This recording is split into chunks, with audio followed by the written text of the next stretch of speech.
Okay, so I think that is us. We're slightly behind the time, but that's because myself and Dan were having such a fascinating and interesting conversation. I didn't actually want to go live. But anyway, yes, my guest here today on the Spirit Channel podcast is Dan Clouser. I hope I'm pronouncing that right. Clouser, but that's Clouser. okay. I should have asked you that beforehand. No, It's no yes, problem. this is the joys of being an amateur podcast. We don't have this polished and slick performance, and we generally don't ask the right questions. Dan, I'm really interested to hear his story, and I'm hoping everybody else is really interested. Dan is an author, a blogger. He's also a podcast host, speaker, and consultant. And just to give a little background on Dan, Dan and his wife Sandy, along with their golden retriever, I can't pronounce that name. It's Eucalyptus. Eucalyptus, lovely. Yes, yeah. So Dan, Eucalyptus, and Sandy sold their house up in 2020 and made this crazy decision to a lot of people to invest their money into an RV, sold most of their possessions and hit the road. And since 2020, have pretty much not looked back. And that's exactly where they live. They moved from state to state, from town to town, living in this RV. And perhaps the most fascinating thing about this is that they fill their time by volunteering wherever they go. And we're going to get into that a bit much. But some of the stories of Dan and Sandy's volunteering have been absolutely inspiring. We're here to find out a bit more about that. Dan's website is The Journey of My Mother's Son, and he has a book out by the same name. So we're going to get into that there. This is the second book out of Dan. His first book was The Beauty of a Diamond Through the Eyes of a Coach, which concerns his life in coaching for baseball. Dan, for 30 years, ran a non-profit organization for kids in baseball, which later became the Big Vision Foundation. So I'm hoping that everyone's just as interested in this here as I am. Dan, a very, very warm welcome to the show, and such an honor to have you on here, and such a pleasure. I'm really interested to hear some of these stories. Thank you very much. I'm honored to be on and to be able to share this time with you. Brilliant. So Dan, I guess just before we get into the thing, because one of the reasons why initially what kind of drew me to you as a guest was the fact that obviously, as I just talked about, is that you and your wife have made this decision to live outside the system.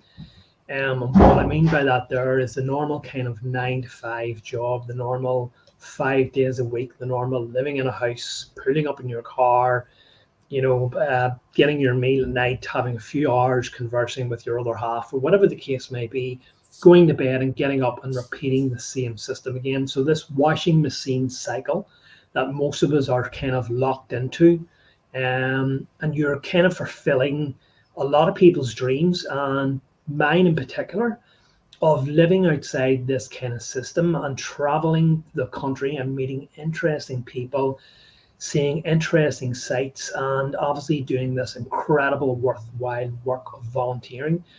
And the reason why, as I said, I found this interesting, not only because it's a bit of a dream of mine, but because I was able to experience that life for about 4 weeks, where I lived in my camper van, where I traveled from place to place and decided, okay, where am I going to sleep next? Where's a good location? I scoured Google Maps and looked for kind of laybys, looked for places of natural beauty beside lakes, forests, pretty much in nature. And I woke up each day with the sunrise. Sometimes it was really busy. This traffic, well, you hear that kind of traffic on the road, the people who are still in part of that system to get to their job. But I kind of just woke up, made a meal for myself, and wherever I was, if it wasn't too far away, or if I was in that exact location, I would take myself off for a lovely walk in nature, which I know you've talked about too. So I can honestly relate to this life, but you're actually doing this as a lifestyle. So for me to kind of have that lifestyle and to be pulled back into this system was difficult. It was difficult. There was a big reluctance for me to end that and to become normalized, I guess, into this here. So, what I guess what I'd like to know is how on earth this came about, or how on earth you go from someone who works 60 to 70 hours a week, and joking that the reason your marriage worked is because you never seen each other, to taking this decision, this life changing decision to sell your entire home right at the start of COVID and to invest it in an RV and to then spend 23, 24 hours a day, 7 days a week with that person who you've seen very little of. So I'd love to hear your bit of background about how this journey came to be. If you could share it with us, take as long as you want. Absolutely. And it is very interesting. You know, my mom did a version of what we're doing back in the 1980s, which is part of why the podcast and the book is called The Journey of My Mother's Son. So she had taken an old 1967 Plymouth Valiant, took the back seat out of it, stuck a mattress in there and a sheet of plywood to bed, and traveled around the country. And she'd reconnect with friends and family, and she would volunteer a lot. She later on graduated to like a little Toyota camper, but did the same thing, and did a lot of volunteering. Volunteered with hurricane relief efforts in Florida, went up to New York to Ground Zero after 9/11.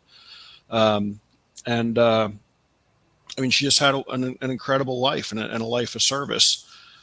And never in my wildest dreams did I anticipate following in her footsteps. Like, I loved her story. She passed away back in 2005. Um, and I loved telling people about her story. I mean, she really was my hero. But never in a million years did I think that her story would become my story. And then in early 2019, I took two solo trips by car. One was from where we lived in Pennsylvania down to Dallas, Texas for the American Baseball Coaches Association convention. From there, I went to Louisiana and visited some friends and then went home. Um, and then I did the same thing about a month later to Orlando, Florida. Again, drove down, drove back. And it was one of the first times in my life that I actually took my time and enjoyed the journey. We traveled a lot in our organization, but every time we traveled, we were on a very regimented schedule. Like, we had to be here at this time, had to leave at this time, had to be at the next place at this time. So it was always very regimented. And this was one of the first times, probably the first time, other than the one time that I actually tug along with my mom on her road trip, that I took my time and enjoyed it. And something hit me while I was on the road that was like, wow, man, like, I get it. Like, after all these years, like, I really get why mom did this. Um, and it's not that I didn't understand, but I don't think I really Mm, understood until that moment. And when I got back, I was in the process of adding 10 chapters to my first book.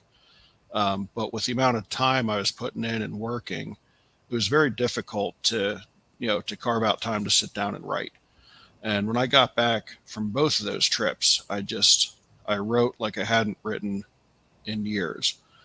And, you know, all of a sudden, you know, there was kind of like this voice in my head saying it's time to start a new chapter.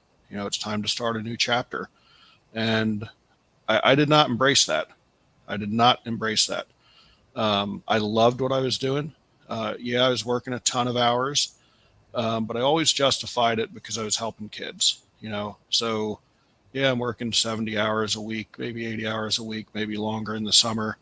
But at the end of the day, I'm helping kids, and that meant a lot to me. So we were doing good work in this organization. So Sorry, Dan, just to interrupt you. What I don't think I quite adequately explained what it was that you were doing 70, 80 hours a week, because I know you've talked about this worthwhile, but what exactly was it that you were doing at that time? So we were running a nonprofit youth sports organization, and part of what we did is we ran a sports complex, and the complex was very high maintenance. It was over the summer, it's 7 days a week. On weekends, we're running tournaments where we'll have, 60, 70 teams come in for a weekend. So, on a tournament weekend, my day would generally start at about 5 a.m. and end about midnight, you know. Yeah. Um, so, but, the underlying factor is we were doing it for the kids. We weren't Mm. doing it to get rich. We weren't doing it for, fame or fortune. We were doing it for the kids. Um, so that was always the justification of the long hours. And, when I first kind of started, hearing this voice of, you've done enough. Um, it's time to move on, time to start a new chapter. Like I said, I did not embrace it. And it took a while, and it took a lot of internal strife, and, I'm also trying to, um, discern, like, is this God speaking to me? Is this my ego? Am I completely losing my mind? Like, what's going, what's going on here? And, after a while, I came to grips with it, and I was like, okay, all right, Lord, if this is this is what you're telling me to do. I don't know why, because I think I still have work to do here. Um, but I'll do this. I'll do this. So now it was time to, convince my wife. um, Had you not so told her at this point? no, this was all inside of me, because I didn't know what to say. I didn't know how to even broach that conversation with her at that point, because it was just, again, it was just like a battle inside my head, um, as to whether I was going to buy into this. So one night we're, down in our basement watching TV, and I turned to her and I'm like, hey, I've been thinking, um, maybe we should sell everything and buy an RV and travel around the country like Mom did. And she had immediately thought that I did lose my mind. She was like, again, no way. She had a very good relationship with my mom while she was alive, and she's like, look, man, I love that story as well, but again, kind of like I was, like, that was your mom's story, that's not our story, like, Yeah. that's not what we're all about. So I kind of let it go for a little bit, and then she was in a spot professionally where she had been laid off from corporate America about two years, almost 2 years prior to that. And she did get another job, but it was a job that was temp to permanent. Um, and initially they told her that, 2 or 3 months in, they would hire her permanently, and, she would be part of the company. And after that, they kind of kept delaying the conversation. And they tell her, no, we're not hiring. It's still going to be a temporary position, all this sort of stuff. And this just kept going on. And, we'd have conversations. And again, I wasn't, well, she would probably have a different story as to how persistent I was, but I didn't think I was overly persistent. She would probably say I was. But um, at one point, we're taking a walk, we're walking the dog, and, we're having the conversation about doing this. And again, she's like, you know what, maybe it is a sign. This isn't opening up, with the name of the company she was with at the time temporarily was UGI. She's like, this isn't opening up with UGI. It seems like they're just not willing to, pull the trigger. And, maybe it's a sign, maybe it's a sign. And so we kind of had that conversation for a little bit.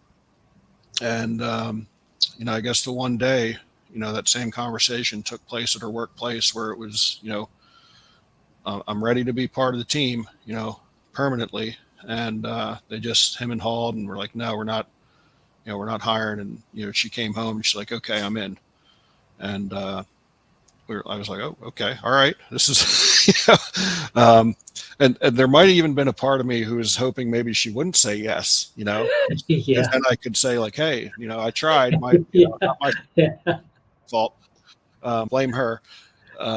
But so she was in. So then we're like, okay, let's do this. So the next step was to let our kids know. Um, so we gathered them, got them all over for Sunday afternoon picnic at the house, and told them, and very mixed reactions from our kids, from, wow, that's really cool, to, again, you completely lost your mind. Like, what are you guys doing? Is this a midlife crisis? What's going on? And then, till the end of the picnic, we found out that they probably were okay with the decision, because now they're walking around the house picking out pieces of furniture. Like, well, hey, when you guys leave, can I get this, this thing? Can I get this towel rack? Can I get that? So we're like, all right, they're okay with it. And so we just kind of stayed on course. And later on in 2019, her and I drove down to Charlotte, North Carolina. And on the way back, again, I think, and at this point, we had both committed to this, but there were still times where I wasn't 100% sure if Sandy was in, with both feet. Mm-hmm. And on our trip back from Charlotte, we went up the Blue Ridge Parkway, which is a scenic byway that goes through Virginia back up on our way up to Pennsylvania. And it's in the Blue Ridge Mountains, and it's absolutely, beautiful scenic byway. And we stopped at a place, early in the morning, had breakfast, and then just went up the parkway and, stopped at a bunch of areas, where they have lookouts where you could look out over the mountains. And, it normally would have been about a 3-hour drive. Probably took us about 7 hours, because we just stopped at, just about every lookout we could stop at. And I think that's when she was in 100%. Like, after that, it was like, okay, I could get into this. And, over the winter, as the season ended for our organization, and we, I had announced, that it would be my last year, we just kept, putting things into motion. And at first, it was like, we'll put the house on the market in January, but we're in no hurry to sell, because our original plan was to leave like May of 2020. We figured that would be, enough time to sell the house, start looking at RVs. Got a really good deal on a 2019 leftover RV. It was new, but it was, leftover model, so it was discounted. So I had a really good deal on that. And, then you start hearing, these waves of COVID, waves of COVID. And I think like everybody in the beginning, we're just like, it's not, it's not going to be a big deal. It's over there. It's not over here yet. And then, you hear about the first case in Washington, and it's like, it's still not here yet. And then, March 20th, 2020 is when we were sitting in the dealership of the RV dealer, getting ready to take this thing off the lot, which was the exact same day that the governor of Pennsylvania was issuing the shutdown orders. Oh, right. At this point, we had already been having conversations with our real estate agent about taking our house off the market, because we didn't want it to look like an old listing, just sitting on the market for a while and possibly devaluing it. So, again, we're looking at each other and like, man, are we crazy or what? Because, the plan was not to have a mortgage payment and an RV payment, and, not knowing what in the world was going to happen. Sandy had been moved to working virtually at that point, but we didn't know, would that be a week? Would it be, especially with her being a temporary employee, would she be the first ones to be like, okay, we're getting rid of this part of the staff? But there was also this sense of peace, as we sat there, that this is the right decision. Like, just have faith. Like, this is the right decision. So we went through with it, took the RV home. It sat in the yard for, a couple months. As things started to kind of open up a little bit in Pennsylvania, we took it on a couple test runs just up to our kids' houses, and our one daughter and son-in-law have a hunting camp up in Sullivan County, Pennsylvania, which is 2-3 hours north of where we were. So we went up there for Memorial Day weekend, and again, really enjoyed it. It was funny, as we were walking around the one state park we were in, I'd said to my wife, I said, this is the first time in 30 years that I haven't spent Memorial Day weekend at a baseball or softball field, which was very liberating, because that was it. I missed every holiday picnic that we had as a family for 30 some years, because, in the youth tournament business, holiday weekends our big weekends. Memorial Day, July 4th, Labor Day, they were always our biggest weekends. Right. And being there with our kids and our grandkids, it was like, you know, this is okay. I could get used to this. I could get used to this. Yeah. And shortly after that, the housing market opened up again. House went back on the market. We had 4 showings and had an offer on it. And again, luckily, it was kind of a long-term settlement because they had a property. They actually had 2 properties to sell. So we didn't settle. We were originally supposed to settle the end of August of 2020, August 31st. And they ended up selling their properties quicker than they anticipated. So we moved the settlement up to August 14th. And like every step of the way, it was like just one more step of faith, just saying, okay, this is really happening. This is really happening. And then when the settlement got moved up 2 weeks, like 2 weeks normally doesn't seem like a big deal, but when you're selling everything, like it turned in like the last week, her and I are looking at each other and like, why did we agree to move settlement up again? Like we got a lot of stuff to get out of here. But it all worked out. It worked out so incredibly well. I mean, better than we would have ever anticipated.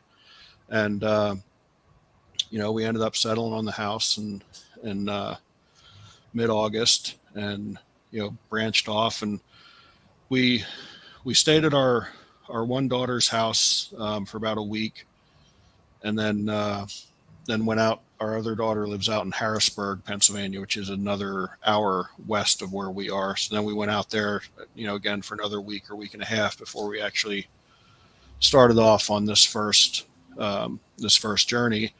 And ironically or not so ironically, the first journey was just going down the Blue Ridge Parkway, the entire length of it from Virginia to North Carolina. And again, it was just an incredible, start for us. It just so happened that 2 of my cousins were going to be in Asheville, North Carolina at a campground as we were passing through, and we didn't have reservations. Like we had 1 campground reservation made on this trip for one night, for the first night. And after that, it was like, we'll figure it out. So my one cousin had reached out to me. He's like, hey, we're going to be in Asheville on this day. And it's like, okay, we can make it to Asheville by that time. So I made reservations and didn't tell my wife that my cousins were going to be there. So we got into the campground. They had seen us coming up past their campsite. We went into the campground. I'm out hooking up the camper. And my cousins go around, they see me first. I'm like, go. I said, I didn't tell Sandy you guys were here, so go knock on the door. And they, they go knock on the door, and she opened up the door, and it was just, she was like, oh my God, what, because they're in Florida. They live in Florida. Yeah. And that again was just one of those things that was like, this is so cool. Like here are my cousins who live in Florida. We're on this journey, and we meet up in Asheville, North Carolina. And we got to spend a day and a half with them. It was so much fun. And then we just continued down the Blue Ridge Parkway and then came up to Tennessee, and we went back to Pennsylvania for a little bit before heading back down south. And in the meantime is when Hurricane Laura came through the Louisiana area. And where it hit, we've got some friends. As a matter of fact, the friends that I had visited in that 2019 trip lived there. So I'd reached out to them and I said, look, we want to come down and help however we can. And again, whether that was just kind of like another way to honor my mom, knowing that, hurricane relief effort was a big thing that she had done. So I knew a pastor in Virginia that I knew was actually down there as the hurricane had hit. They had a team that went in, to be the first boots on the ground, so to speak, after the hurricane came through. So I'd reached out to him. I'm like, Chuck, what, how do we help? Like, who do we get a hold of? How's it work?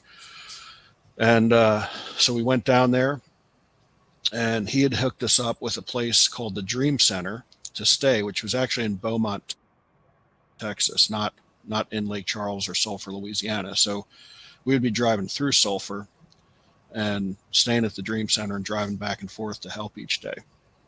Well, Chuck, because that's what Chuck had done. Now, what we didn't calculate was RV time. So, so like if you can get somewhere in 45 minutes in the car, that's usually an hour and 15 minutes in an RV. Just don't move quite as, you know, easily Yeah. as what a car Yeah. does. So, we're going down I-10 and driving through Lake Charles and Sulphur and just looking at the devastation. And I mean, it looked like, a bomb went off in these places, like just houses leveled, businesses leveled, unbelievable destruction. But we're like driving right through it, So Sandy, she's saying to me like, well, aren't we volunteering, back there? Like, why are we, like, where are we going?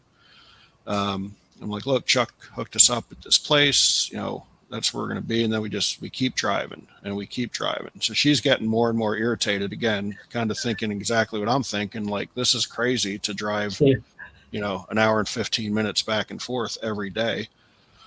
And so we finally pull up, and Chuck had told me that the Dream Center, which is a faith-based drug and alcohol rehabilitation center now, but what it was an old juvenile detention center.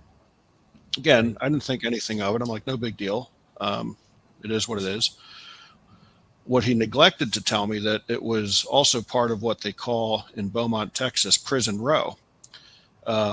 So in addition to the Dream Center, which isn't a prison anymore, there are probably another, 3 or 4 or 5 active prisons from, county prisons, state prisons, federal prisons, all on this same area.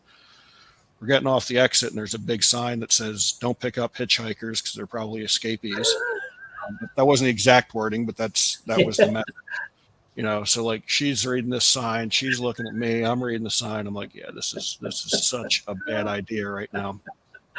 Oh, We pull in, we pull into this place, and at this point, like we're at each other's throats, because the worst thing for the husband is knowing that your wife is right, that this is a terrible idea for us to stay in Beaumont and volunteer in Lake Charles, Louisiana. So we get there, the pastor comes out, gets us to our spot, and we have full hookups, and I'm talking to him, and he's kind of telling me the story of the Dream Center and what they do, and it's really hitting home for me because one of the things that my mom did is she went back to school and became a drug and alcohol counselor. My sister had battled addiction her entire life and had finally lost a battle with opioid addiction in February of 2020. And my stepfather was an alcoholic as well. And that was those were the main reasons why my mom got into drug and alcohol addiction counseling. Because she said a lot of times, she felt she couldn't help her own, but maybe she could help others. That was really, there's a pain with my mother that she couldn't help my sister or my stepdad. But she did help a lot of other people. So as Mike, the pastor, is telling me this story of the Dream Center and what it's there for, and he starts talking about one of the big components of what they do at the Dream Center is they get the guys involved in volunteer work and in the community. So they do food drives because addiction's a very selfish disease. So to get these guys thinking about someone other than themselves is a big deal in their recovery because, again, when you're addicted, you're thinking of one thing, yourself. How are you going to get money for your next fix? It doesn't matter if you hurt someone you love, if you hurt someone you don't love, it's all about me and my next fix. So to get them into a mode of thinking about other people, like this was really hitting home for me. I'd also established that we weren't going to be able to stay at the Dream Center and drive back and forth. So I said to Mike, I said, look, I really appreciate the hospitality and the offer, but this isn't going to work for us. We're probably only going to be here for the night, and then we'll find a spot in Lake Charles. Like I said, we had some friends there, but we didn't feel right asking them because they were just, they didn't have power. They were dealing with their own things. The last thing they needed is us showing up in a 33-foot RV like, hey, we're going to hang out and help out. So, so Mike's telling me this, about this. I'm telling him we're only going to stay. And then he says, what time are you leaving in the morning? I said, I'm not sure. We'll get up pretty early, unhook and roll out. And he says, well, we have devotion at 8:30. If you leave then, just shoot me a text. We won't be able to say goodbye, and sorry it didn't work out, sort of thing. And then that kind of hit me a second. I'm like, wait, what's this devotion thing you're talking about? Like, can anybody, show up at devotion? And he's like, yeah, absolutely. I'm like, okay. Because again, by this time, I'm like, we need some devotion, like my wife and I are at each other's throats.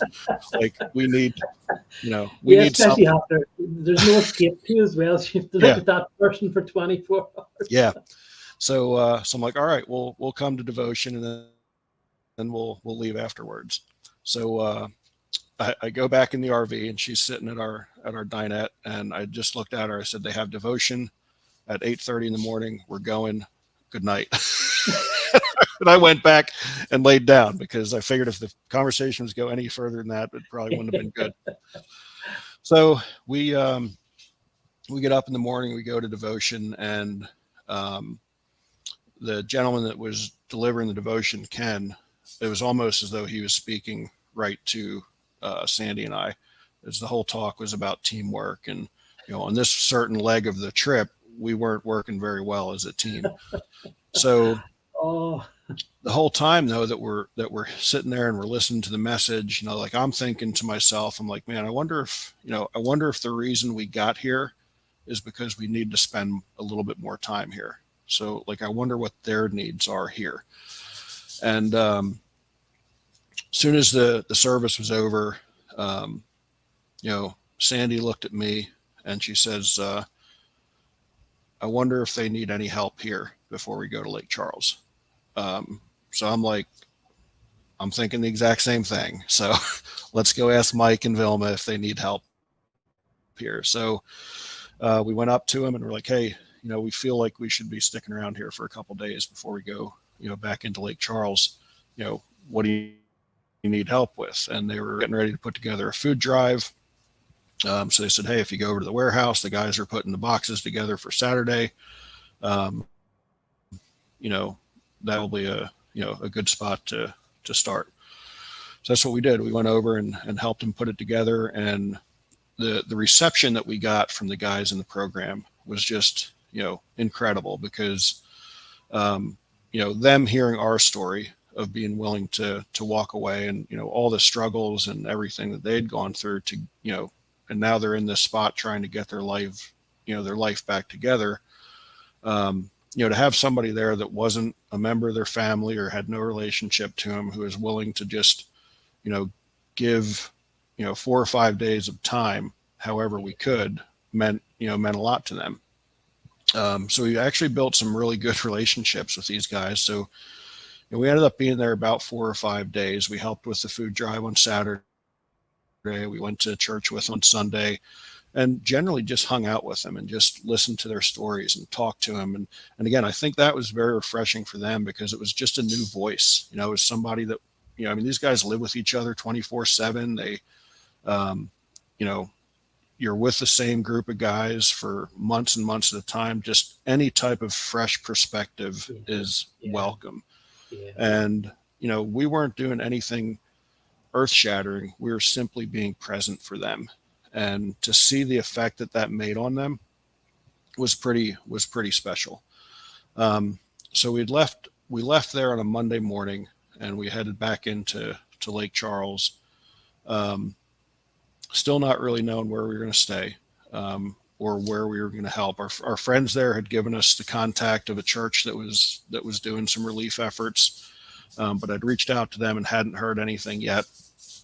And then, so we just ended up staying in a Walmart parking lot that night. And, I ended up calling the facility that our friend Jenny had given us to help out with. And the woman that answered was like, oh, yeah, we can use whatever help you can give. Here's the address to where we're at. Whenever you get here, we'll put you to work.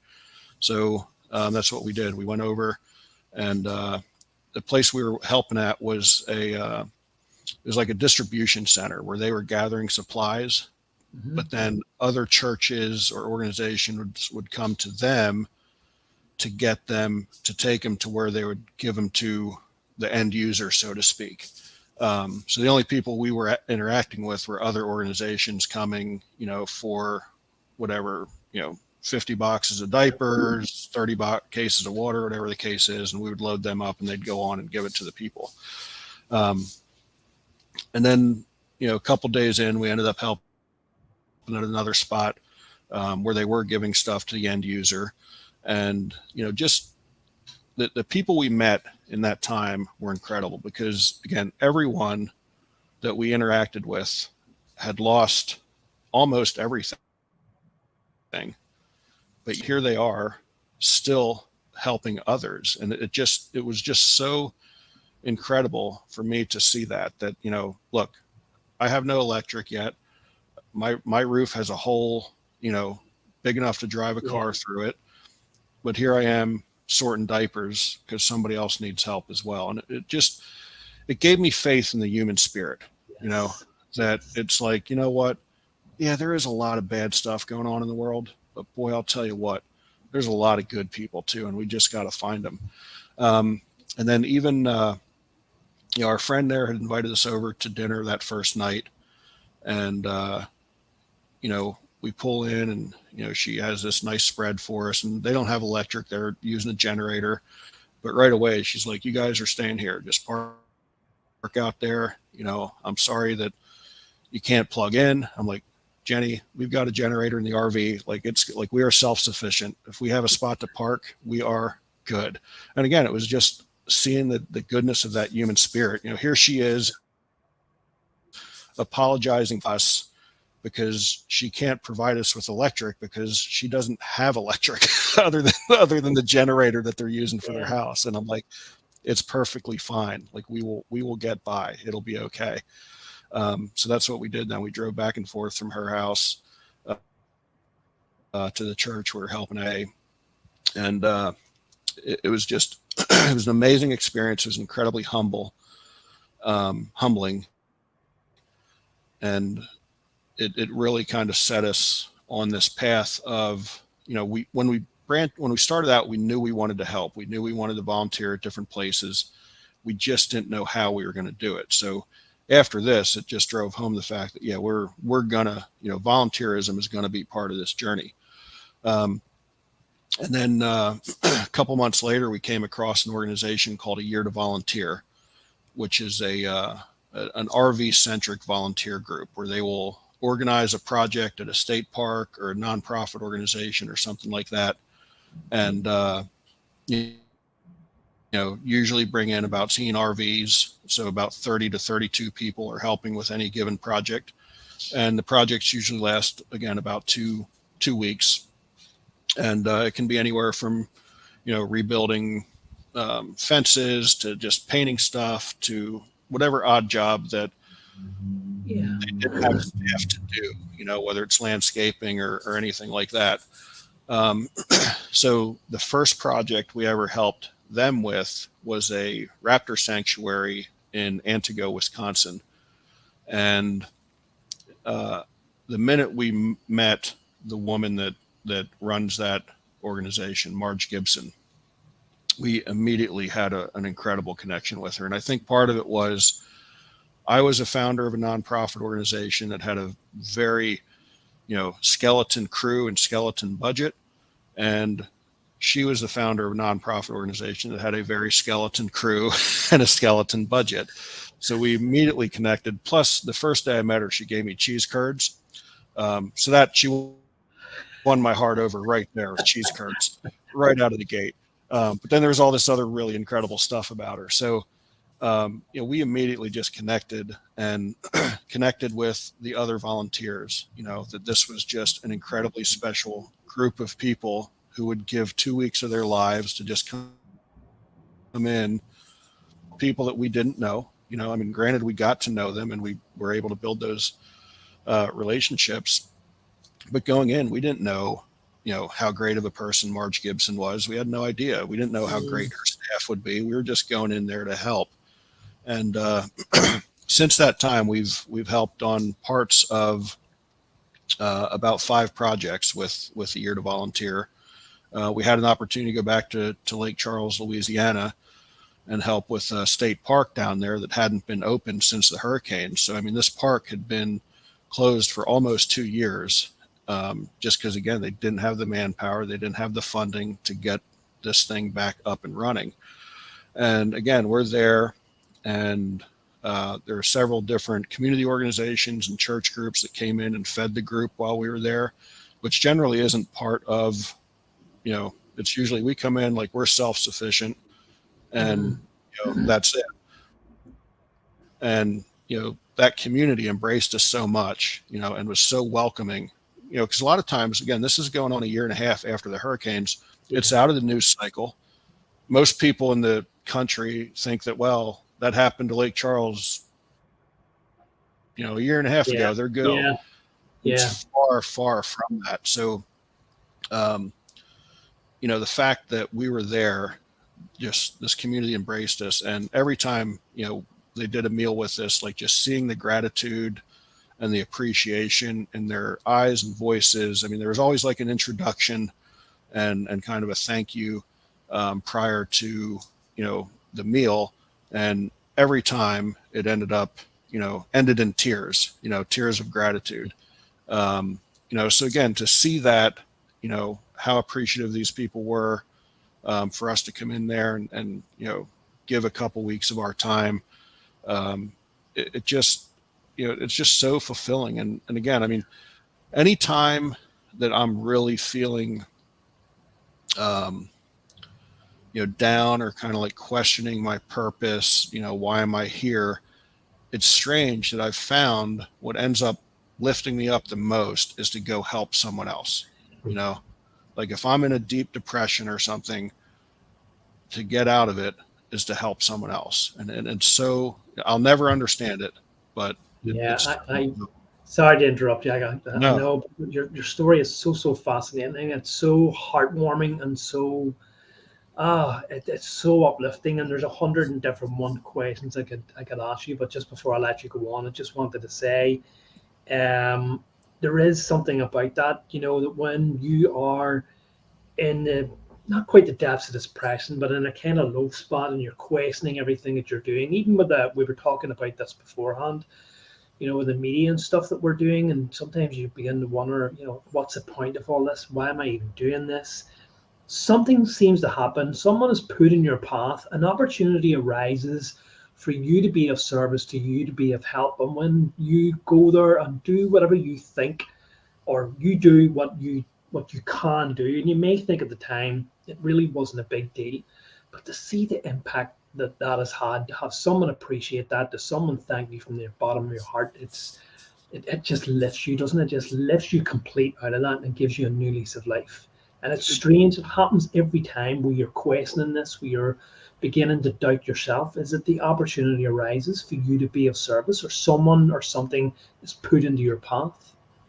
Yeah, it's incredible. And anyone who doesn't believe that there is a higher spirit, that there is a God that is, because the timing of that is more than coincidence. Like it is more than coincidence, because it happens over and over and over, where again, you get that random email, that random text message from someone saying, hey, thanks for what you did here. Thanks. I love that topic on this podcast.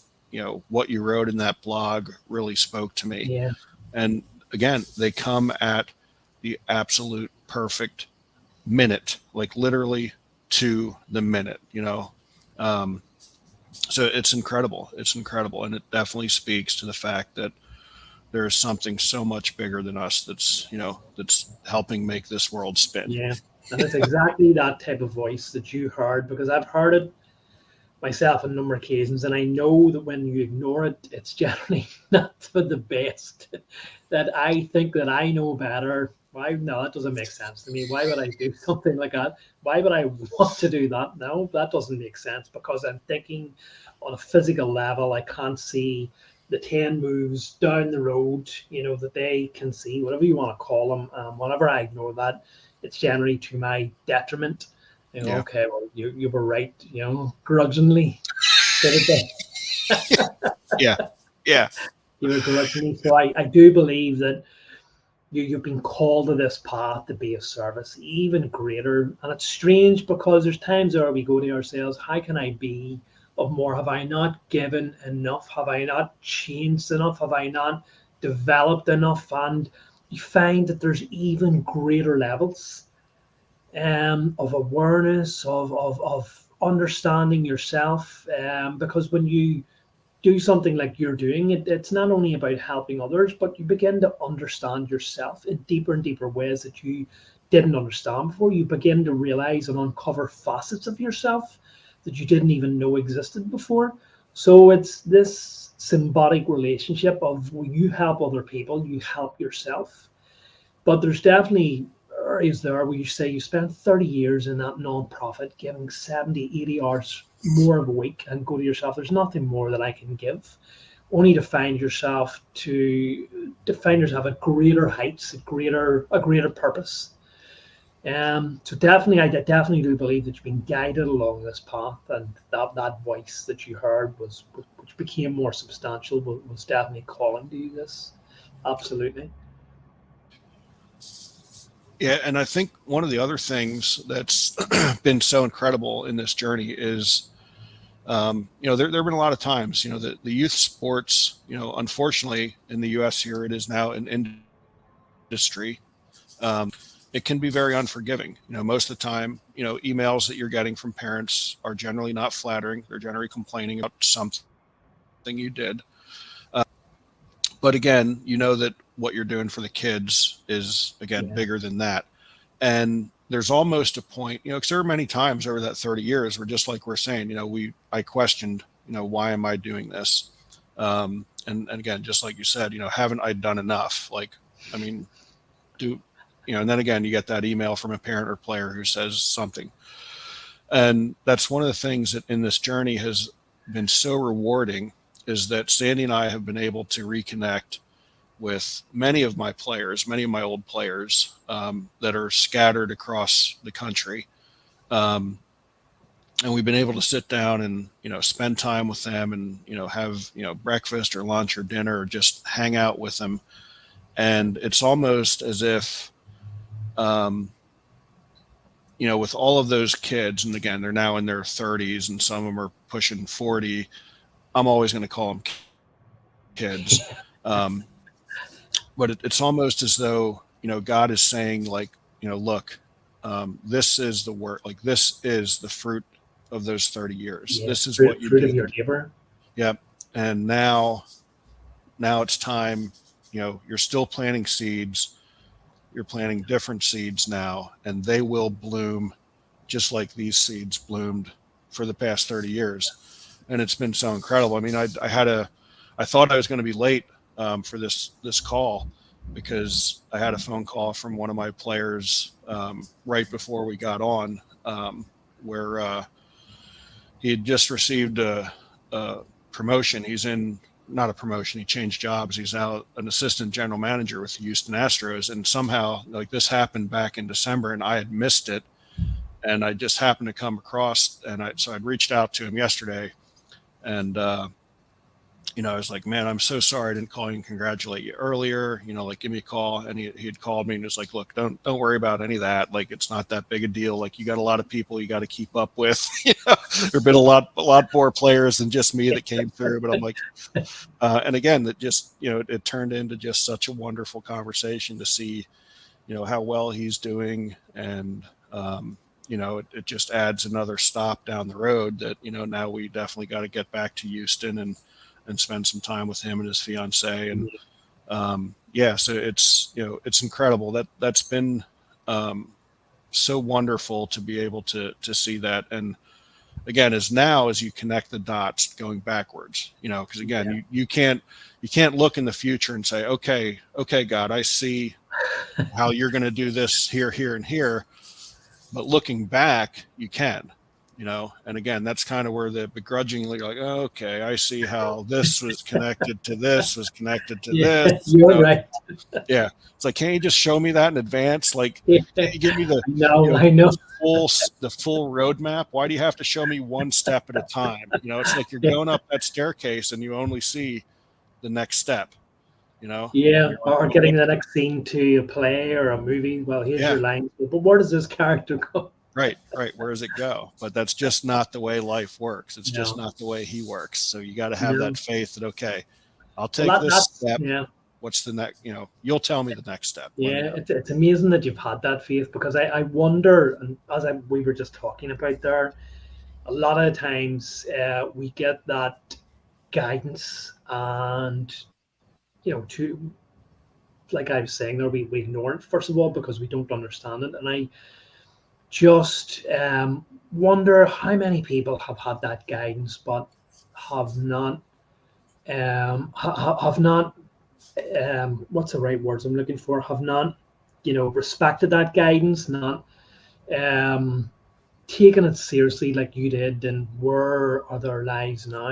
How much more differently could your life had it been if you had not have had that ultimate faith in this higher power? And it's hard because you can only see the physical aspect of it, and I guess this is the nature of faith, is that we have to take things in faith. But we get caught up in this world in front of us, and we can't touch it or see it or smell it. We tend to doubt it. And to have that faith to go, I'm going to completely change my life here. I'm going to do something which not many people do at this kind of winding down stage of my career, and it's going to have this massive impact on my life. And I have no idea, especially the circumstances at the start of COVID, and all on this kind of whim. Am I crazy? Am I nuts? Is there something wrong with me? To have that faith and go, okay, well, I have it. I do believe that there's something in this. To see your life the way it is now, and as you say, to look back along all these steps and to see how everything has been laid down for you, but not recognize it. It just must be incredible, and how thankful, I guess, that you are of it. And I imagine that you'd be the type of person that would still wake up in appreciation every day, and tap not every day, but tap yourself and go, "What an amazing life! What an amazing journey that we're on!" And just to have that gratitude for that. Yeah, yeah, and it is. I literally do every single day. Wake up and I'm just like, thank you, Lord, for another day. And yeah, it's. I think you know. I'm sure not everyone listens, but I think the beauty of life and you know the the beauty of our Creator is that He doesn't give up on us. So like even when you know He tells us to do this and we don't listen, like we can always get back on that path. We can Yeah, always get back on that path, and I think that's what is so incredible about just life in general is that we always have an opportunity to write our path, so to speak. And I mean, I'm grateful that I listened. Um, because again, looking back and seeing the things that we've been able to do, the people we've been able to meet, yeah, those opportunities with my former players, um, it's just incredible, and I can't imagine, you know, had we not listened,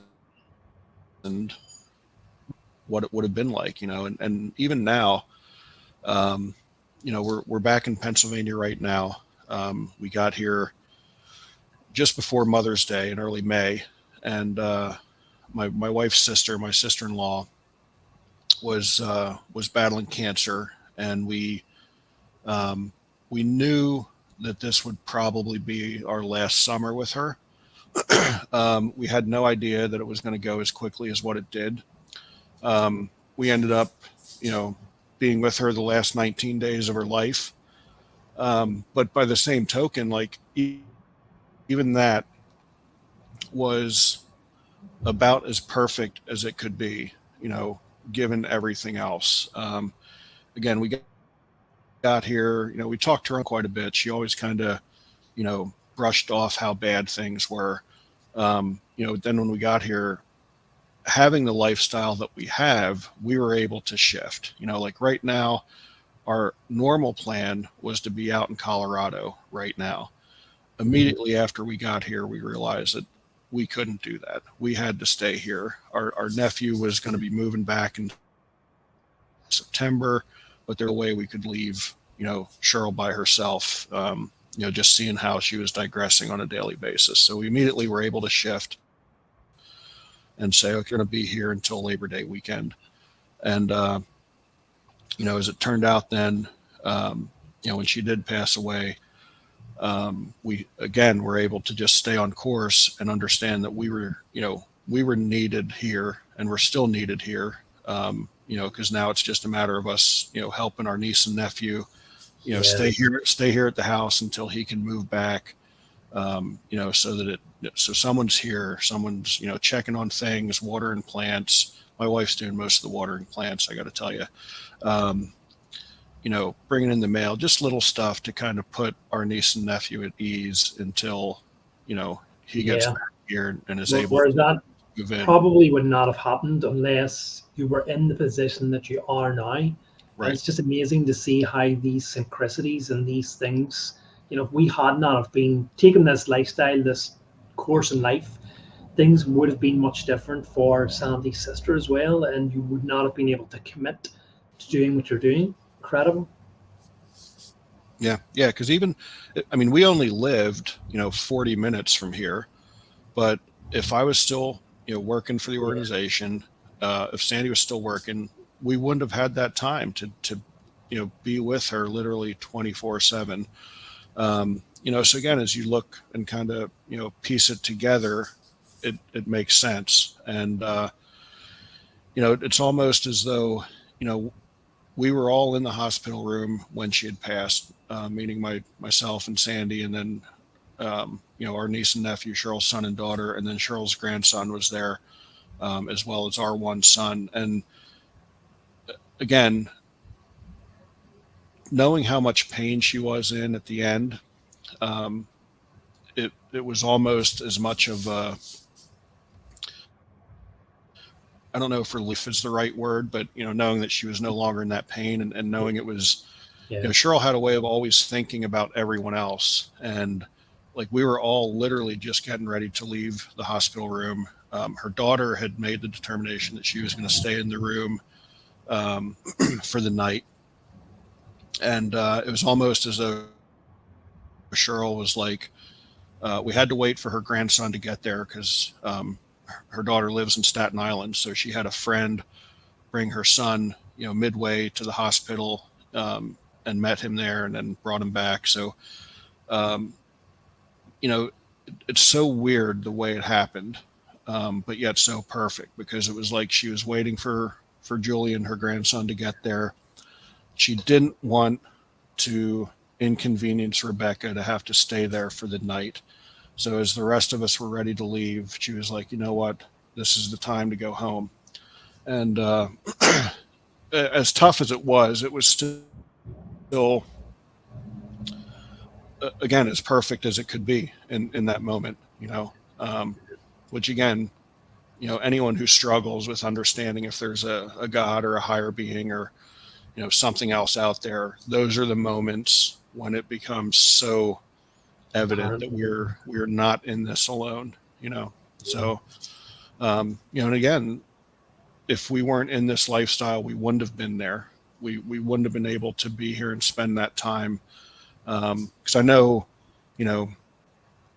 for Sandy, those 19 days were gold for her. I mean, they were literally to be able to spend that time with her, with her big sister. She didn't see her for 9 months previous to that, I think, as well. So it was correct. Yeah. We were out on the road for 9 months, and like I said, we talked a lot, but there's a big difference between talking on the phone and and being there in person. So it was really special for her to be able to, be with her that entire time. And it was somewhat of a reversal of roles a little bit, because, Sandy and Cheryl were 8.5 years apart. So it was always kind of, Cheryl taking care of Sandy when they were younger. And now, Sandy was kind of taking care of Cheryl in those, those end days. So it was, again, it was special, as special as that can be, in its own right. a very personal time as well, I would imagine. Yeah. Yeah, Yeah, yeah. absolutely beautiful. Thank you so much for sharing that, Dan. I really do appreciate that. Um, just to change the tack a little bit, because obviously that was a very personal and heart affirming story. But I'm just kind of wondering about you were mentioning about your schedule and how this has allowed you to do this here. But I'm kind of wondering, do you how you decide to where to go? How do you schedule out your journey? Do you go, well, we're here now, it would be nice to visit here, or do you have an itinerary where we're going to hit here, we're going to hit here, based on the location, or is it based upon um, the volunteering that you want to do? Is there places that you look up and ring up and go, well, have you got anything in the line of volunteering? Is there anything I can help with? And do you plan your itinerary that way? And how far ahead do you plan your itinerary? So it varies quite a bit, um, which again is nice to be able to have that, that type of flexibility in it. But a lot of it does revolve around, um, what we're going to do volunteer wise. So when we leave here on Labor Day, we'll head out to Wisconsin, and we're going to that raptor sanctuary that we had volunteered at last year. We're going back there for another Right, project. okay. Um, and then, beyond that, so we've kind of planned, we know when we've got to get there. Um, so we've kind of planned out where we'll stop on our way up there. We want to go up through the upper peninsula of Michigan, then we'll come back the same way, and we'll come back to we'll actually go to New Jersey for a little bit. I'm hiking in an event there um, called the Mammoth March, which is a Yes, 20-mile hike. yeah, I was Uh, listening a bit about that. yeah, so we'll do that, and then we'll actually come back down here to Pennsylvania for a little bit. And here's where we don't really know if we'll come back for a week or 2 weeks or 3 weeks. We'll be out of here before it starts to get too cold. I can assure you of that. um, and then we'll head to Florida for probably the majority of the winter. But beyond that, it's really nothing is in place. So we'll volunteer. Most of what we do is through a year to volunteer. So we'll kind of look at what projects they have and what we can help out with. We also help volunteer with a friend of ours runs a nonprofit organization called Children's Alopecia Project. And alopecia, for your listeners, if they don't know, is an autoimmune disease that um, compromises your hair follicles. So he had a daughter who started losing her hair when she was 5 or 6 years old. And so he started this organization because there's really no support organizations out there for parents and kids going through this. And, for a lot of people, they think, oh, what's the big deal? Hair loss. Well, for a 5 or 6 year old little girl, that is a big deal, and even for a 5 or 6 little boy, that's a big deal, It is. because immediately people think that you have cancer, so they're like, oh, but Yeah. it's Even really, the kind of, yeah, even the kind of teasing, that goes on in school, unfortunately, and children don't mean anything bad, but they don't know any better. So right. very, very difficult, I can imagine. Yeah, so we'll volunteer. He puts camps together at various locations across the country, and we've been able to volunteer with one of his camps so far, and we definitely want to volunteer with others. Dan, Um, are these links on your website, or there something that I could include along with your media, your social um, media? I I mean, within blogs, there's the links to a lot of these organizations, but I'll get you a list of them to make it a lot easier Yeah, for you brilliant. and have Thank you. to dig into each one. Um, Yeah. so yeah, so we've been able to volunteer with some of his camps, and again, the people you meet, um, they're just so grateful, and to see these kids be allowed to you know be around other kids like them, where it doesn't matter if they're bald, it doesn't matter, no one's there making fun of them Yeah. whatsoever. The parents are in a safe spot. It's incredibly heartwarming to be in that atmosphere, and we've been able to stay connected with some of the people we've met there as well. So So back to the question as far as planning, I mean, it does vary, but a lot of it will revolve around what we're going to do volunteer wise, Yeah. as far as where we're at, and then we'll kind of put the pieces together when we know, okay, on these dates we'll be in this part of the country. How will we get there? And then we'll put that together. Yeah, I guess the other thing that I wanted to ask, and I hope this isn't a personal question, but it's just of interest to me personally. I'm sure anyone who is wondering about, this type of lifestyle would potentially wonder about it. Obviously, you've sold the house.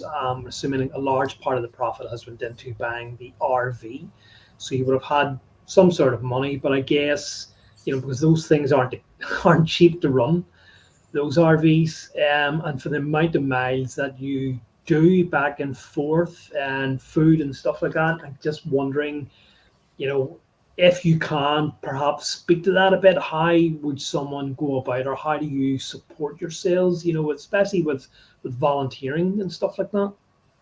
So yeah, I mean, the first thing I want to say for anybody that's like thinking of this, like, don't get overwhelmed by that, because at the end of the day, it is still, even with the way fuel has escalated recently, at the end of the day, it's still cheaper than owning a house.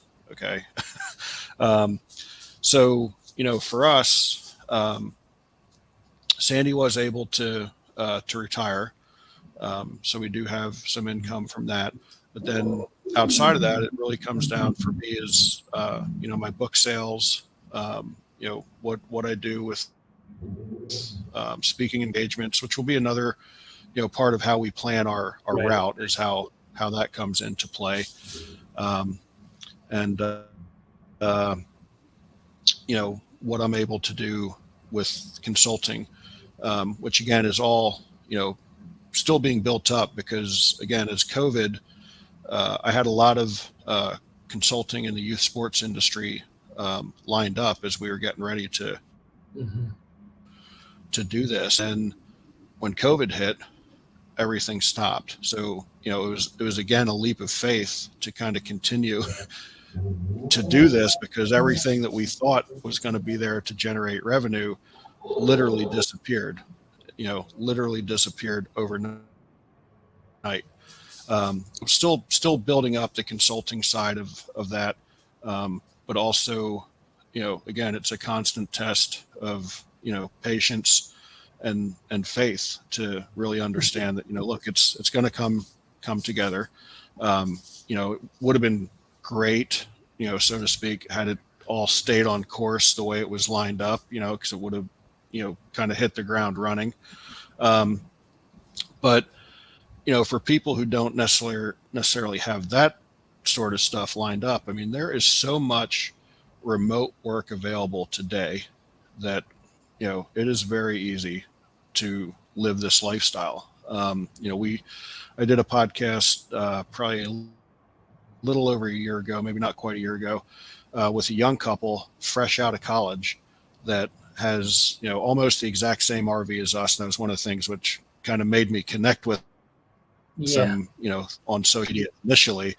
But they both work, like a regular kind of 9 to 5 job during the week, Monday through Friday, but they're both remote. So they'll make sure they they're in a campground that can get good, Yeah. Wi-Fi Yes. signal and that Wi-Fi. sort of Hmm. stuff, from Monday through Friday. And then on the weekends is when they'll go, to their next, so they'll travel, leaving on a Friday and heading out on, Saturday, Sunday, um, which again just shows you that it can be done. Like, it can Yeah. be done. Yeah. And I really enjoyed doing the podcast with them, because it was so cool to see someone, that young, to be able to have the guts to, again, jump out and do Yeah. this, and, not, you know, worry about what everyone else might think. Yeah, And to so go, we well, we stay, have to be part of the system. We have yeah, to get a job. We have to settle down. We have to try and get on the property ladder. All these things that we're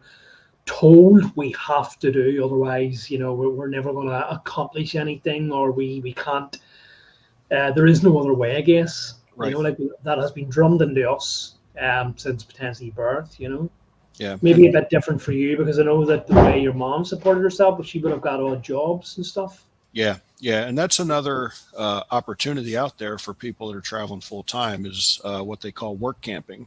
So, a lot of times there's, whether it's a campsite or maybe even an amusement park or, a farm, who knows what it might be, where they're willing to, let you come in and stay for free in exchange for working a couple hours. And, a lot of them will even, pay you in addition to, having the free hookups. So that's something that we, Sandy and I haven't done yet, but it's something that we absolutely want to do. More so for the experience than anything else, Mm, to be able to, and I think that's one of the things that, if we look at a livelihood differently than what we're told, again, we're told yeah. do this, stay in this career for however long. Um, I mean, at the end of the day, if we just look at making a livelihood differently, because what do we need? What uh, we need to provide. We need to be able to eat, put fuel in our, in our case, our RV, um, and have a little bit of extra spending money. But other than that, what else do we, Mm, really need? So if you can make a living by kind of bouncing around nomadically to, again, odd job to odd work camping gig to work camping gig, and you're able to provide, but then you're also collecting all of these incredible experiences along the way. Like, isn't that how we should actually be living anyway? Like, I often talk yeah. about, I think the Native American Indians really had this figured out to live this nomadic lifestyle, and just, for them, they again followed the weather and followed the food for the, for the most part. And I think they had it figured out much more than what we do nowadays of like, hey, stay in one spot, build this big, nest egg that maybe you'll get to enjoy it, maybe you won't, who knows. So many of our friends, since we've started this, have, we've lost, and they all had plans, they all had a bucket list, but they never got to it. So, I think if we start, you know, reevaluating what we're looking at and how we live, and live more for experiences than for material. I mean, when we sold all our stuff, a lot of people ask, how tough was it to sell all your stuff? And honestly, it was not that difficult for us. There were so many times her and I would have a conversation saying, how did we get all of this crap? Like, where did it come from and why did we have it? Like, stuff that we hadn't used, seen, or touched in years. And it's just there, just sitting there collecting dust. And, I think if we just start to reevaluate that thought process of, what are we here for? Because, I mean, the people we've met, those experiences have been priceless. I mean, just this coming Monday, other full-time nomads of ours are going to be in the area here of Pennsylvania. And, we arrange we're going to have breakfast with them on Monday. And like, that is just so cool. I mean, they're originally from Alabama. They're retired NASA engineers, both of them. And, like, how cool is it that we happen to be, here in our old hometown of Pennsylvania, and they're passing through, and we can just get together and have breakfast and spend time together. Like, that is just so priceless, so Amazing. priceless. Yeah, it's absolutely amazing. And I think that more and more people are beginning to see the benefit. More and more people are definitely, especially because of the lockdowns, it has given people an opportunity to reflect on life. Yeah. People have realized that I do not want to return to that environment where I first thing that I have to do is get up to my alarm clock and get ready with all of that ritual and go to a workplace which I'm not particularly happy to and spend the best part of my day working for someone else, giving someone else my labor, which is crazy when we think about it. I have to give my physical labor to earn a small amount of money. to survive. You work that hard, you return home. Some people spend an hour and a half in traffic. You return home after a busy day. You've still got work to do because of our hectic lifestyles. You've emails to sort out, appointments to make, if you've kids, homework, and all of that sort of stuff. Maybe to see to your parents or elderly parents, a whole range of stuff. You have housework to do on top of that. Then, after you attend to all that, maybe you're ready to sit down and have a bit of a meal and watch nonsense on the TV because you're too mentally tired to take anything in of seriousness of to really challenge your mindset. Then what you do is you go to bed, sleep, and you repeat that ritual. And I think that a lot of people have realized now that they're not happy with that. They are looking for an alternative lifestyle. They're looking for a way to do things better. And by and large, I think that remote working has worked for a lot of people, but just a small step in the right direction. I think when you go onto YouTube, especially, you'll see people who are living that kind of semi-nomadic or have embraced that kind of nomadic lifestyle where they've got an RV or a camper van. I mentioned my experience there to you. We're living kind of nearly 4 weeks and thing, and my experience was very different for you because unfortunately it was kind of thrust upon me, and I'm leading a completely different lifestyle to the lifestyle that I did before that, and I don't have all of that stuff in my life that I had before. But I began to realize, exactly as you said, the only things that I've lost were stuff that were transient anyway. I don't miss the lifestyle. I don't miss the job that I was so unhappy with. I was looking for a way out. I don't miss any of the material crap that I built up in my life. I was afraid to throw it out. And I don't miss any of the it may sound bad, but the potential people that I interacted with, because they weren't the people who that I like to talk to, that I could really open up with. So it certainly opened my eyes to a different way of life. And although I would love to do what I'm doing here, like yourself, my own wife isn't sold on it yet. But the point of the matter is, there are people who are doing it. There are people who are looking for a different way of life. Um, and I want to move on to the stuff that you do, your blog and stuff. But just before I kind of do that, another one of my guests that I have arranged to get on the show, who I've met outside of this thing that we're in, another one of these people, like you talk about, bringing the small people, the voices to to awareness, are people that I met through a different app. And are really lovely, interesting people who I only found out recently because we tried to do our interview, but the connection wasn't great. And I said, "Is that a houseboat you're on?" "Yeah." "Is that your house?" "Wow, wow, amazing." Yes, they're another couple who are potentially around the same age group as yourself, who I only found out I met through this app. They have undertaken this cycling journey from one point of England to the other point of England, cycling the whole way, with no shelter, with no hospitality except that which is offered to them by strangers that they meet. And I think, I haven't got the full story, but I think that sometimes they ended up sleeping in bus shelters because they didn't meet anyone. They were lucky enough to meet people who put them up for the night, who give them places to wash up, and who fed them and stuff. But they're doing that to raise awareness for mental health, because I think that the lady's husband, Julie, Brad, he has a bit of a mental condition. But there are people too who are outside of the system who who thrive on that, and who are doing the same sort of thing as yourself, a bit in a different way.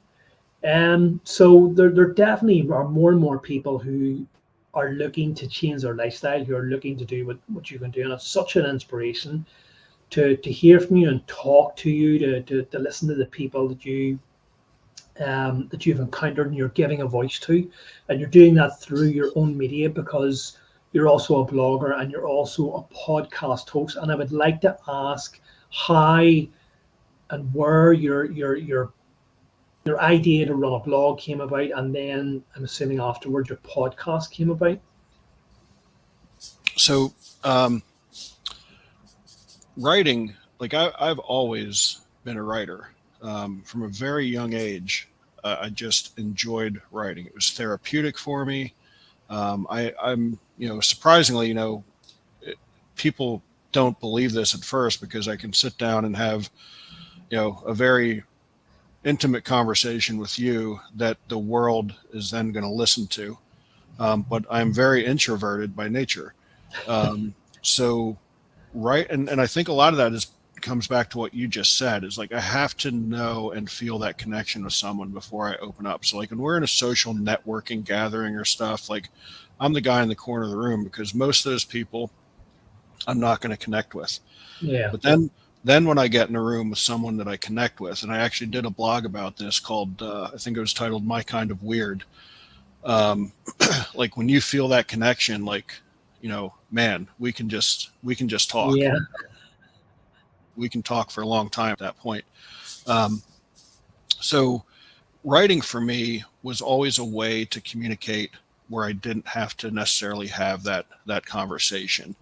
Um, so again, even at a very young age, I would write. And I remember my brother, my older brother, my only brother, is 9 years older than me. So when I was a kid, he played on an adult soccer team in Florida, and I started writing a newsletter about the team for them.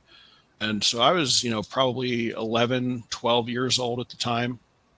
And, I would write, highlights of their game the week before. I would, have the league standings. I would do all this stuff just on notebook paper, just one sheet of notebook paper, front and back.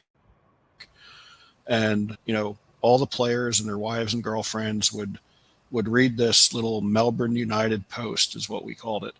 And, you know, again, kind of seeing them like, you know, interact with each other and interact with me and, you know, point things out in it. It was just very fulfilling for me. And so I always wrote. Um, and, so when we started this journey, I wanted to write, I wanted to be able to blog, and I wanted to write more books. But I think part of that was also inspired by, after my mom passed away, we had an opportunity to look at her journals and read through her journals and talk about, the people she had met and places she'd been. And, that's when it was like, man, how cool would have it been for mom to be able to do this in real time with social media that we have today. So that's why I wanted to blog, was to kind of share those stories in real time of this journey. And the podcasting came about. I had done podcasting actually starting back in 2012 for our organization. And with that, it was really more Right. about Okay. connecting with our sponsors and bringing some of our alumni on and just, talking about events we had coming up and that sort of thing. But I really enjoyed it. Like I really enjoyed it. So the process for me was really just going into a studio and having a conversation. So I had no idea like what happened behind the scenes. We had a producer that, put it out on the internet and recorded it and did all that sort of stuff. So literally all I did was sit and talk. So as we knew we were going to embark on this journey, I had a conversation with our producer, Tony, and another friend of mine who does a pretty successful podcast. And I was like, I want to do this. I just, like, how does it get out there? So they showed me the back end of it, so to speak, that I could do it on my own. And, it really was, again, about meeting those people along the way and telling their stories.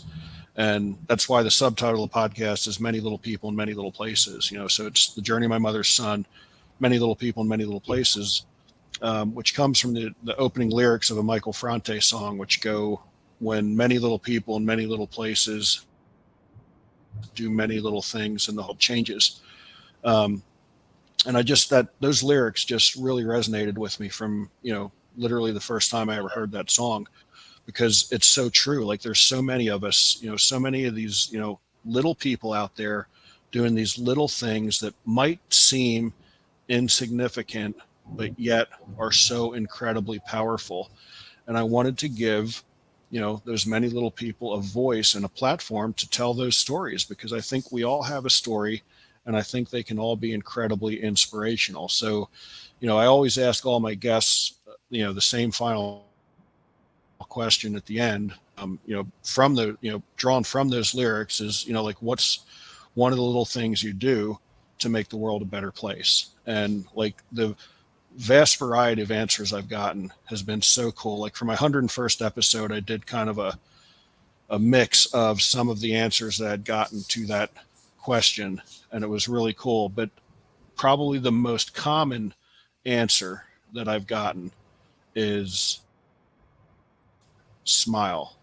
Like smile and wave, just something. Be kind. But again, it sounds so small, but just that little gesture of walking into the store and holding the door for someone and smiling at them, like you have no idea what they might be going through in that moment. And just that little gesture of kindness, holding the door open for them and smiling, letting them go ahead of you in line. um, it's so powerful, and such a small thing.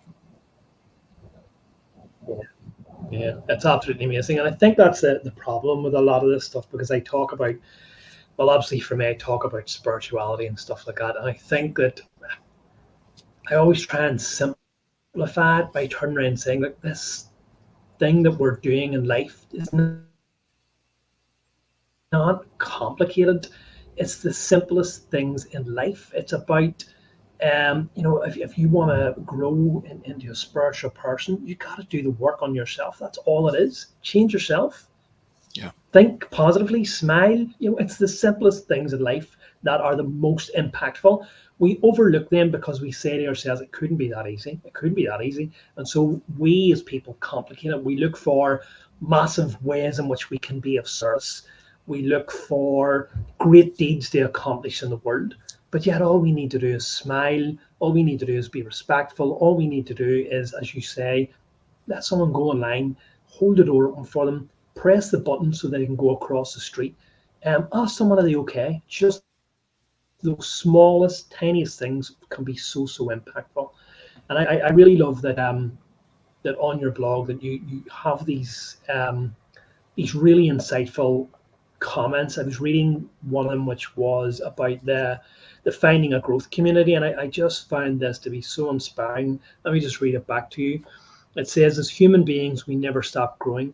It's totally up to us if that growth is a positive growth or negative growth. Whether we like it or not, we are constantly in a state of change. We're living, breathing organisms that are in a constant flux. We can choose to fertilize that growth with positive energy or stagnate it with negative energy. Either way, it's our choice and no one else's. There's so much energy in the world today that we have to be very deliberate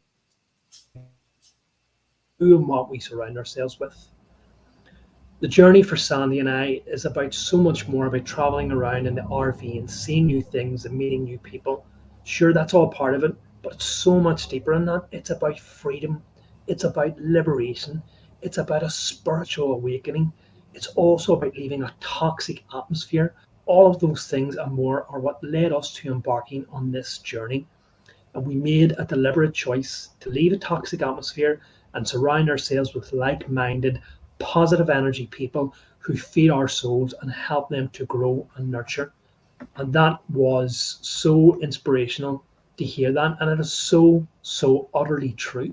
And it's those insights um, into what changes the world which really make an impact. It's not okay. We would sit here and talk about now how we're doing this podcast, and it's all very great, but we don't have to do that. Anyone who's looking to change the world, it's just about small things like that. It's about Yeah. changing your positive mindset. We can change to be a part of what the media tells us, which is a crazy, ignorant, savage, negative world out there, or we can choose to open our window. We can choose to walk out into our community and go, well, where is all this negativity? Because I don't see it. And even if there is, I'm not going to contribute to that. I'm going to change my mindset. I'm going to react in a positive manner. I'm going to, like the small things that we were talking about there, do small things that are impactful. So I think that those insights that you have in your blog and your blog pieces are so important. Um, and obviously the inspirational work that you do about giving those voices to people, those small voices that deserve to be heard, is so impactful too. And we were talking about that before the interview, about so many people that we encounter, that we wouldn't think twice about in the street until we get into a conversation with them. We begin to find out what they're doing, and you find it so impactful, so life changing, and so life affirming, that you just turn around and say, "Well, I have a platform.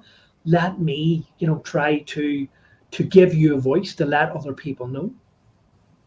Yeah, no, it's so true. And I'll tell you, hearing you read what I wrote was it was actually probably even more powerful than when I wrote it, because I think it was again one of those, you know, something just reaffirming that, you know, it clearly made an impact on you. Yeah. Um, so to hear it, my words through your voice, it was very powerful. It was, again, probably more powerful than when I Yeah. wrote it. And again, is one of those things that, like, you know, just at the Wow, perfect. I wrote that and somebody else is reading it back to me and saying it in such a clear, concise manner. I'm I'm completely impacted by my own words. I know Yeah, exactly what you're saying. It's yeah, exactly what it's you wild. said to me when you said you listened to that little kind of interlude where I was saying about the way I want to have the podcast, which was so impactful for me. At the time, we don't see the value. I think we don't see the value of our own words or the impact that we're doing. We're thinking we're just recording something, and we were kind of talking about this too. Sometimes we put our heart and soul into things, and it doesn't get the reception that we think it deserves. We forget about it, and sometimes then we begin to lose hope and we begin to lose faith. And then someone comes along and says, "You know what? That thing that you recorded there meant so much to me." In those moments there where you said to me, the way that you spoke my own words back to me was so impactful for me. So we can tend to overlook the value of our own contributions. So I'm Yeah, really glad that that has made an impact for you, because it really did make an impact for you. And I'm so glad to be able to read your own words back to you, because it really is. It's a powerful statement, and so insightful. It really is. yeah. I thank you for that. I definitely do. It's No, awesome. absolutely. So, who would you say, or can you give us a couple of just insightful people? Because we were talking about before the show went live about some of the people that I had, encountered, who I felt that I wanted to get into the public eye. And obviously I've looked on your blog and listened to some of the interviews and seen some of the people. But could you just maybe give us a few that you definitely just were so inspired by? Yeah, it's tough to narrow it down. So, like, this is in no particular order. And I actually, my next book is actually about, it'll be, the subtitle will be Many Little People. Um, because that, this first book was a, volume one of a series. It'll be, Many Random Thoughts from the Road, which is the one that's out now. Many Little People is the one that I'm working on now. So it's interesting that you asked that question. And then Many Little Places will be volume three, which will talk about, some of the just incredibly beautiful places we've been to. And then the fourth volume is just Many Little Pictures, which will kind of be like a coffee table photo book of, again, just being able to show people some of the beauty that we've been able to see through Yeah. our lens. I know, not to delay the answer to the question, but when my mom passed away, um, she was giving right up until her death, because she ended up donating the corneas of her eyes. And my aunt said it as well as anyone could have said it when, when we heard, that was one of the parts that she would be able to donate, is that she said, well, I sure hope that whoever gets those gets to see the same beauty that your mom Oh, saw. wow. So, so that's part of the reason behind the Many Little Pictures one. But so some of the people, obviously Phil and Char Roos, who are the founders of A Year to Volunteer, um, they've really given us a purpose for what we're doing. because they're the ones organizing the projects. And for a guy who has been the organizer of things for so long to be able to just come in and show up and not have to worry about all the background is incredible. And they are just such incredible human beings. Grateful every day that we get to interact with them so often. Um, and another volunteer that we've met through a year to volunteer, Orrin Fadler. I talk about him often. He'll be turning 80 years old next week, and he's a retired general contractor. Built everything from multi-unit apartments and condominiums to Carl's Jr.'s fast food restaurants to bridges. And this guy, again, turning 80 in a week, just will outwork so many of us that are 20 and 30 years younger than him.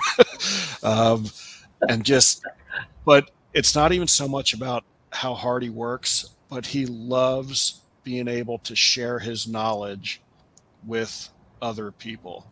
And, I tell people all the time that I am very possibly the least handy full-time RVer in the world. I am not a Mr. Fix-It type of guy. Like this project that we're doing in our RV right now, it's beyond, like, I've got some help with it. But like when I'm working with Orrin and he's, showing me stuff and we're building stuff, like he dumbs it down to that it's so simple for me to be able to do it and really contribute to the project. And he's just such a kind and incredible human being. And again, I was able to do a podcast with him, and we talked about that. Where I asked him, like, why, why give back? Why share that knowledge? And he was just like, well, my father-in-law shared it with me, so I feel that now it's time for me to share it with other people, because otherwise it would just die. Yeah, lost. And yeah, so he's been just an incredible person to be around. We've been able to do 3 projects with him, and the last 2 that we did with him, I was able to work more side by side with him than what the first one we did, and it was just so special to get to know him. And when we were in Tennessee on the last project that we did with him, um, we don't tow a vehicle in our RV, so we just have the RV. So if we're going off site for a meal or something like that, like we're having to hitch a ride with somebody. So Orrin right out of the gate was like, you and Sandy can ride with me when we go to get pizza, when we go to wherever else, the barbecue place, whatever it was. And, so he was just, again, open arms, kind of brought us in as his own and, carted us around with him, um, wherever we went. So he's just an incredible human being for sure. I had mentioned we're having, lunch with some friends of ours, or again, fellow volunteers, who are both former NASA engineers, Jeff and Susan Spencer, and again, just wonderful human beings. They actually um, help a year to volunteer with what they call Y2V2 projects, which are like a smaller project where Phil and Shar aren't there. They kind of head up those projects for them. And again, just hearing their story, and they were kind of deliberating back and forth whether or not they were going to full-time RV or not. And they're actually on a trip, and a storm came through, and a tree actually fell on their existing house at that time and split it in half, which kind of made their decision that they were going to go full-time RV. Um, and again, like we're really looking forward to getting together with them next week to just share that, some time with them. And Yeah. all of those people that we've met, um, as we connect then on social media and we're able to follow each other's journeys, like places that we've been to that now they're going through, places that they're going through that we know we want to get to. And, we're kind of like each other's travel guides to an extent.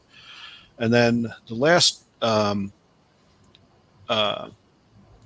group that I want to bring up is Cody and Brittany Hollifield, who are actually full-time RVers with a 14 and a 7-year-old son as well.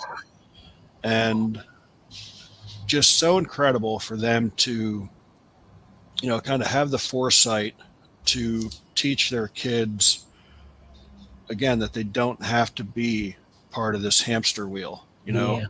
And I was able to do a podcast with Barrett, their 14-year-old son, and to hear the wisdom of a 14-year-old living this lifestyle and how he embraces being able to work side by side with a retired general contractor, with retired NASA engineers, with all these vast backgrounds of people that he is just a sponge of, and he has the foresight to, like, he's generally an old soul. And Yeah. Yeah. sit down and talk with him at such a young Wow. age, and he has he understands, The like, maturity. Yeah. yeah, and like a big deal, like it's a big deal to gain this knowledge from other people as opposed to just reading in a textbook and stuff like that. Really Yeah. special. And Wow. you really condone his parents for, again, having that foresight to you know teach both their kids to, that there are other ways to live your life, but then to also get them involved in volunteering and giving back really resonated with me because, that's what my mom did. So as a young boy, she was Yeah. dragging me around to all these volunteer projects that she would do. So as I became an adult, it wasn't like something I needed to be convinced of, like, hey, this is what you do, because it was kind of, bred into me at that point that, so when I became an adult, yeah, okay, I'm going to go help. I'm going to help here. I'm going to help there. Yeah. So those are just, just scratching the surface of some of the Yeah. amazing I can people imagine. we've Yeah. met. Absolutely fantastic. Fantastic. I guess what really comes through, and I kind of know this too, is the human ingenuity, is the human compassion, especially when the chips are down, when you are stripped of the things that you think matter in your life, material possessions, when lives are on the line, when the call to service comes around, you see so many people rise up to the challenge. Um, to see that, and what you were talking about earlier in the show, where this volunteering and people coming out when they've no electricity themselves and still preparing sandwiches or whatever it was for other people because there are people in need. And to see that, to encounter amazing people who are not caught up in the drama of modern life, of this system that has been forced upon us for thousands of years, whatever you want to call it, to live the lifestyle that you're doing, to wake up and see these amazing, beautiful sights, you begin to realize this world has so much to offer, and we're not being told it because of the way that our media is and because of the modern lifestyles that we are kind of forced into. Largely, we come home from our jobs and close our doors and our blinds, and we don't interact with our communities anymore. We've gotten away from, certainly here in this country here, away from a state of being where our doors were left unlocked, where everyone knew each other, and everyone trusted each other, and everyone was willing to help out. And it's become this kind of, in modern cities, I guess. Up until now, it's become this kind of we're moving away from that human connection, that human compassion. So to listen to your story, to hear about all of these tales of people coming together, of all these people willing to volunteer, of all these amazing sites and places that you've been, you really begin to realize that, beneath that sort of surface level, there is maybe something bubbling, something coming to the surface, a change in society, a change in the way of life. And what we were talking about earlier throughout this COVID, where it's forced people to do a lot of introspection, I think that's beginning to sink into the consciousness of societies, of people, so that potentially in the future we can potentially look to a new way of life, one in which it is of volunteering, of bartering, of an exchange of goods rather than this rat race. Do you see that maybe yourself? Yeah, yeah, yeah. I really do. I really do. And it's yeah. I mean, it's the RV community that we've been able to interact with, even though it's a mobile community, is an incredibly special community. It reminds me of when I was a kid, and again, like you said, the doors were unlocked, and we knew our neighbors, and we could, my mom would send me over for a stick of butter, or our neighbor would come over because they needed sugar or something like that. Yeah, Um, so yeah, that's been really special for us as being part of this RV community, because it is an incredible community, and it gives me hope. It gives me hope that you know we can change the path we're on as a society, not just as individuals. yeah, absolutely. I do believe that, and through my own kind of readings and research, there's talked about it till I'm blue in the face about this great shift in our society and the consciousness. A lot of our indigenous and like indigenous cultures have long talked about their myths and legends and stuff like this. But of course, we think we know better in our modernized society. That was nonsense or whatever. But they've long prophesied, of this great time that we're coming through. And I think that even if we don't quite believe it, if we embrace that ideal and try to make it happen, go, well, I'm going to try and live as a better person. I'm going to volunteer. I'm going to offer my services. I'm going to try to do something because I know that this is coming and I want to be a part of it. It brings it into reality. It can bring it into reality, by simply imagining that it is going to happen.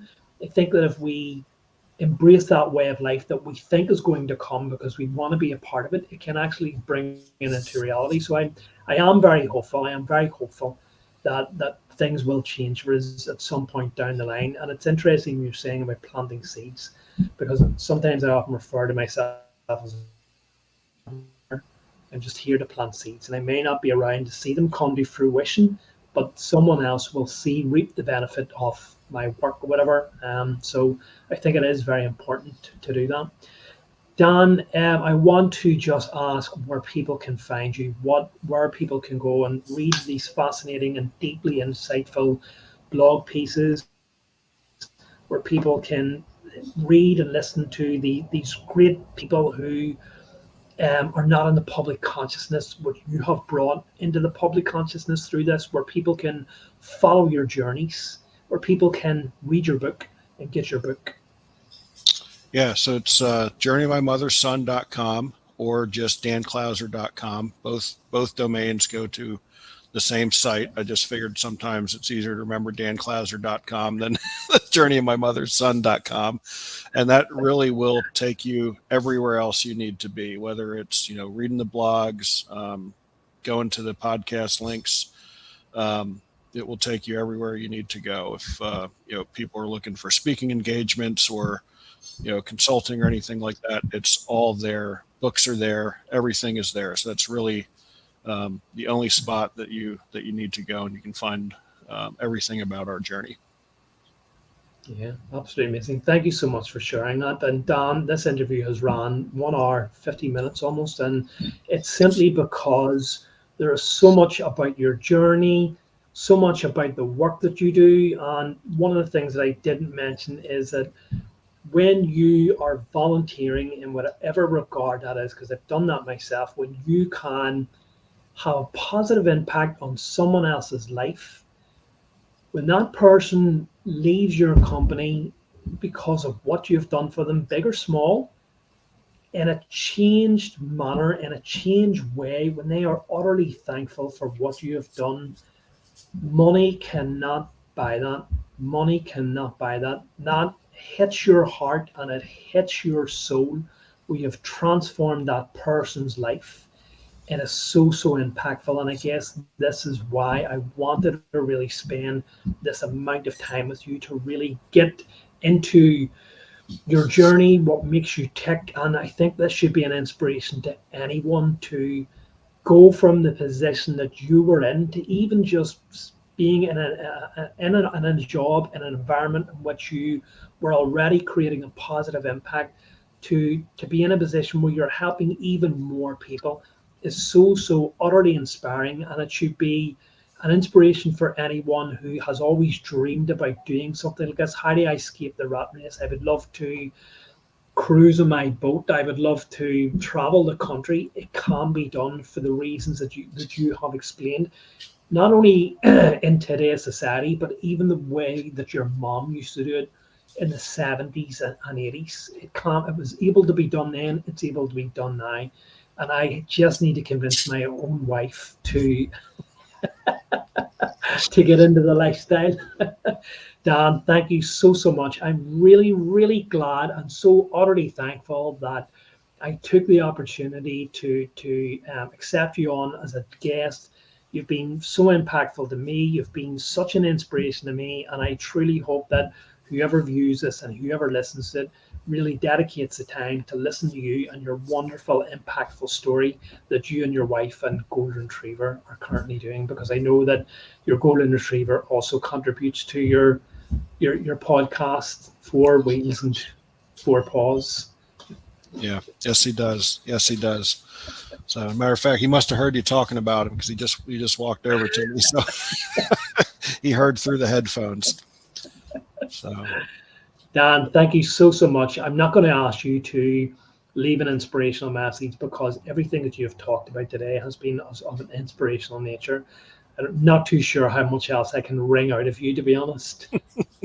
I really appreciate it. I know, like I said, we didn't expect it to go as long as it did, but No, it was worth every minute. I really enjoyed it. absolutely. I would not change it for the thing. And this is what I've constantly said. It's about the things I like to ask, and if I'm really, not to say that I'm not engaged with anyone else, but when I find someone who is such an inspirational figure who has done so much and is currently doing so much, it's just natural for me to want to talk. So thank you for reaching out to me rather than me accepting you as a guest. It's been an honor.